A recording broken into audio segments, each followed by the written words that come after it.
کیونکہ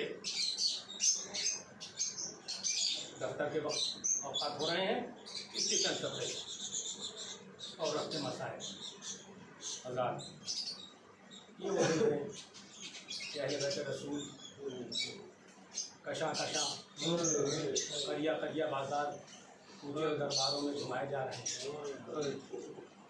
اور پہلی جو منزل آئی وہ کوفے کا دربار، کوفے کا بازار۔ کسی بھی غیرتدار انسان کے لیے اس سے بڑا امتحان نہیں ہو سکتا کہ ماں بہنوں کے ساتھ، اہل حرم کے ساتھ ننگے سر ہتکڑی اور بیڑی میں جگلا ہوا ایک ظالم حکمراں کے ساتھ اس کے سامنے پیش کیا جائے۔ عزیزان گرامی قدر، عبداللہ ابن عمر نے امام عالی مقام کو جو مشورہ دیا تھا کہ فرزند رسول مکے سے آپ آگے نہ بڑھیں کیونکہ اس کے بعد آپ کی شہادت یقینی ہے۔ امام عالی مقام نے عبداللہ ابن عمر کے خط کے جواب میں لکھا تھا، اے عبداللہ، دنیا کی بے ثباتی کی اس سے بڑی مثال کیا ہوگی کہ یحییٰ بن زکریا کا سر ایک زنا زادے کے سامنے پیش ہوا تھا۔ ان قریب میرا بھی یہی انجام ہوگا، لیکن قدرت کاملہ نے اس کا انتقام لیا۔ ہائے افسوس، زنا زادے کے سامنے تشت طلا میں امام مظلوم کا سر رکھا ہوا ہے، وہ بے ادبی کر رہا ہے۔ کوفے کا بازار ہے، ثانیہ زہرا اہل کوفہ کو مخاطب کر کے کہتی ہیں کہ وائے ہو تمہاری آنکھیں کبھی ٹھنڈی نہ ہو، تم نے فرزند رسول کو مہمان بلاتے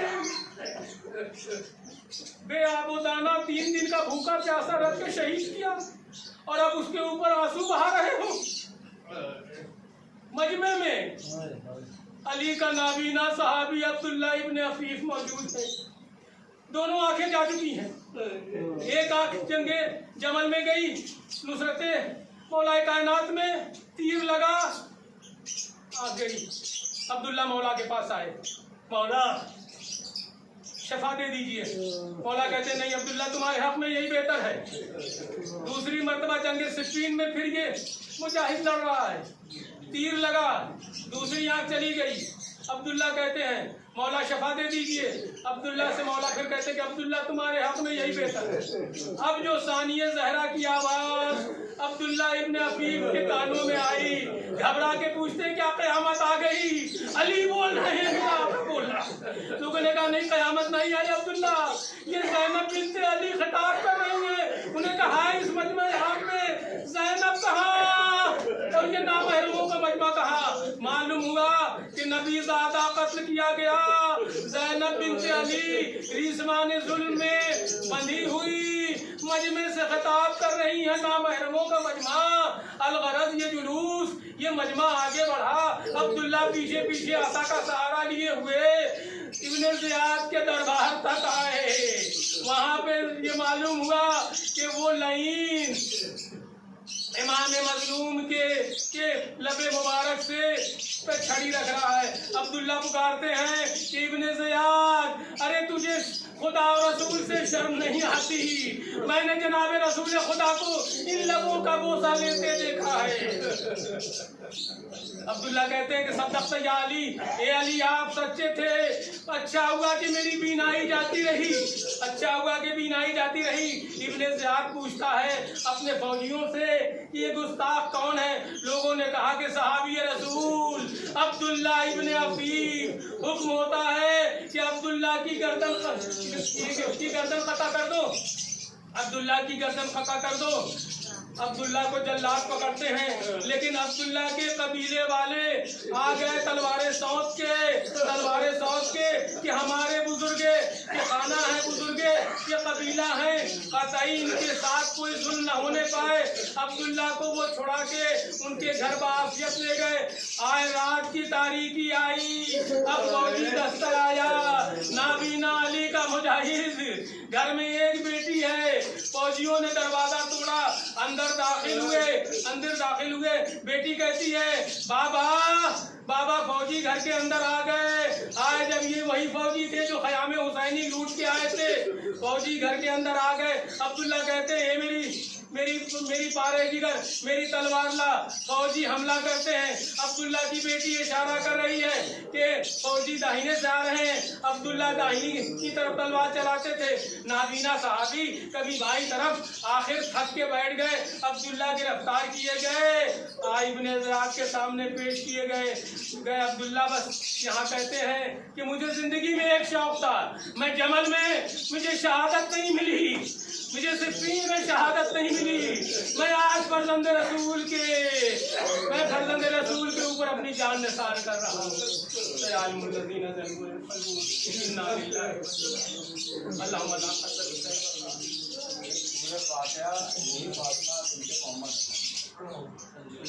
اللہ